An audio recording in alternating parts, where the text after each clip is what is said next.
রাজহাঁসগুলোর মালিক বলেছে আমাকে যে এই হাঁসগুলো খুব ক্রেজি, এরা আক্রমণ করে।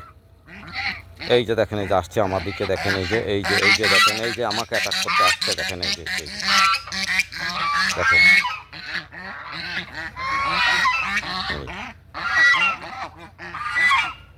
খুবই দুর্ধর্ষ। আবার আসতেছে, আবার আসছে, দেখেন আমার কাছে, এই যে আসছে, এই যে ক্রেজি উন্মত্ততার সাথে আমাকে অ্যাটাক করার জন্য এগিয়ে আসছে। আপনারা দেখতে পাচ্ছেন, এই অলরেডি চলে আসছে আমার কাছে। এই দেখেন, এই অনেক আক্রমণাত্মক। সমস্যা নাই, প্যান্টে কিছু করতে পারবে না, কামড়ায়। বুঝছেন? শোনেন, জিন্সের প্যান্ট কামড়াইলে ব্যথা লাগে না,